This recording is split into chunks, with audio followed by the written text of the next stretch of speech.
Bonjour mes bien-aimés dans le Seigneur, je suis la sœur Inès. On se retrouve encore ce matin.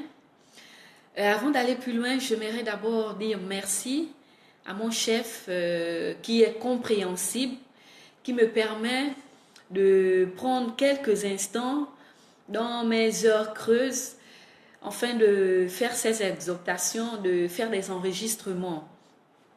Que Dieu le bénisse. Ce matin, j'aimerais partager une exhortation avec vous sur le thème « Le salut est offert gratuitement à tous ». Nous devons comprendre, mes chers frères et sœurs, le salut est un don gratuit de Dieu qui vient nous transformer et nous libérer. Le salut, c'est être sauvé du péché. C'est une grâce particulière. Quand le salut rentre dans votre famille ou dans votre maison, c'est une grâce. C'est une grâce que nous ne devons pas négliger. Dieu nous donne cette grâce-là, gratuitement. Mais ce qu'il attend en retour, c'est juste que nous puissions lui donner notre cœur, que nous puissions nous abandonner totalement à lui.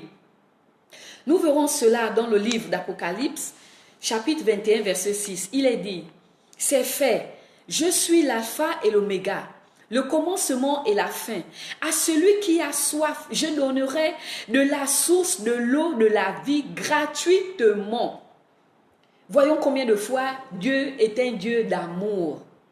Son amour est si grand qu'il veut justement nous communiquer cela.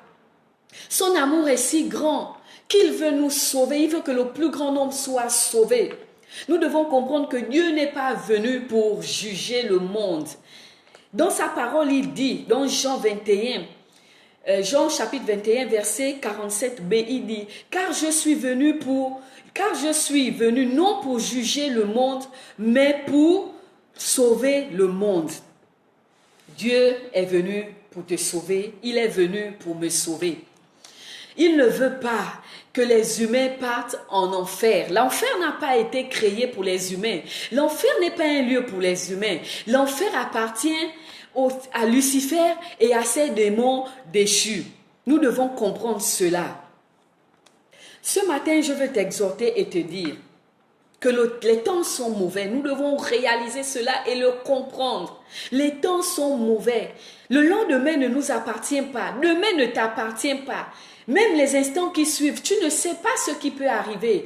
Alors quand le Seigneur t'interpelle, te dit « Reviens à moi mon enfant », prends conscience de cela. Dans sa parole, il dit, dans Marc 10, 51, il dit « Le temps est accompli, le royaume de Dieu est proche, répentez-vous, croyez à la bonne nouvelle. » Repentez-vous, croyez à la bonne nouvelle. Abandonne les mauvaises voies dans lesquelles tu te trouves. Abandonne tout ce qui est contraire à la parole de Dieu. Reviens au Seigneur, car la porte du ciel est encore ouverte. Car il arrivera un temps où les portes du ciel seront fermées. Il arrivera un temps où le Seigneur sera loin de nous. Dans Ésaïe 55, verset 1, il est dit, excusez-moi, nous allons le lire. Ésaïe 55,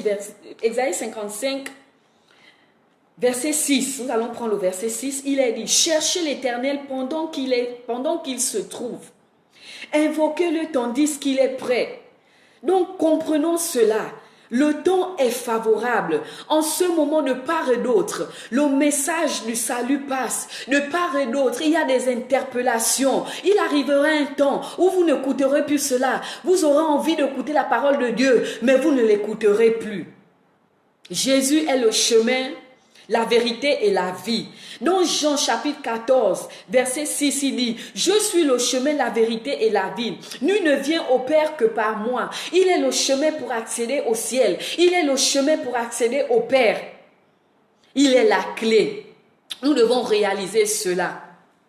Quelle est la situation qui t'accable présentement? Qu'est-ce qui est impossible au Seigneur? Lui-même, il le dit dans Luc 18, verset 27, il dit, « Ce qui est impossible aux hommes est possible à Dieu. Ce qui est impossible aux hommes est possible à Dieu. » Quelle est la situation que Dieu ne peut résoudre? Quelle est cette situation humaine que Dieu ne peut résoudre?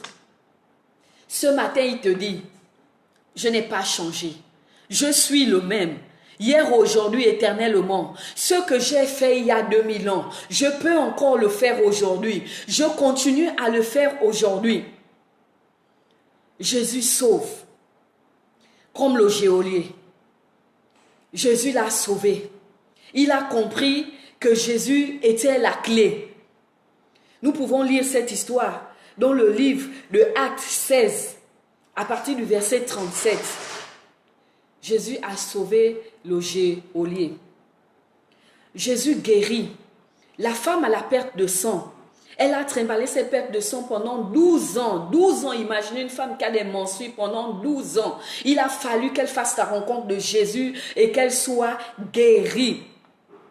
Vous pouvez le lire dans le livre de Matthieu, chapitre 20, chapitre 9, autant pour moi, verset 20.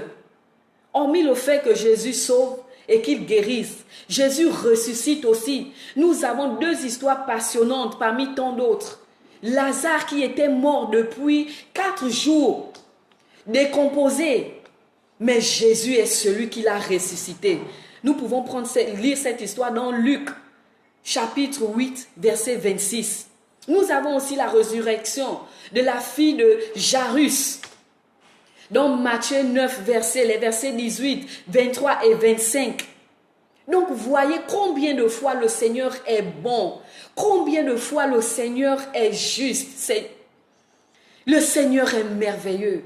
Quand tu fais la rencontre avec ce Dieu, ta vie change totalement. Moi, je peux l'attester. J'étais dans le péché. Je pataugeais dans la boue du péché. J'étais dans la débauche. Mais quand j'ai fait la rencontre de ce Dieu si merveilleux, ce Dieu si puissant, il est venu, il a changé ma vie. Aujourd'hui, je marche de gloire en gloire. Aujourd'hui, ma vie est remplie d'amour, de paix et de joie. J'ai l'assurance. Quand je traverse l'ombre de la vallée de la mort, il est celui qui me dit, avance car je suis avec toi, n'aie pas peur, ne balade point des regards inquiets, mais aie les yeux fixés sur moi. Il est celui qui m'a tiré de là où j'étais. Il est celui qui a fait de moi une personne merveilleuse. Il est celui qui a changé ma vie. Oh Seigneur, nous devons réaliser cela ce matin. Mon frère, ma soeur, que cherches-tu dans le monde? Présentement, tu es acculé. Tu cherches de part et d'autre la solution. Tu es allé chez tous les marabouts du monde. Tu fais tous les pays du monde parce que tu cherches un enfant. Mais sans solution, je te dis que Jésus est la solution à ton problème. Tu es là, tu trimbales une infirmité. Mais je te dis que Jésus est celui qui te guérit. Que cherches-tu dans le monde que Dieu ne peut pas te donner? Ce matin, il te dit, viens à moi. Ce matin, il te dit, crie comme Bartimée avait crié. Fils de David, aie pitié de moi. Jésus te dit, que veux-tu que je fasse pour toi ce matin et que je ne peux faire? Rien n'est impossible à lui. Ce qu'il a fait pour moi, il peut le faire pour toi ce matin. Que le nom de Dieu soit hautement élevé. Soyez bénis. Que ce message touche un cœur ce matin. Que la gloire du Seigneur vous accompagne.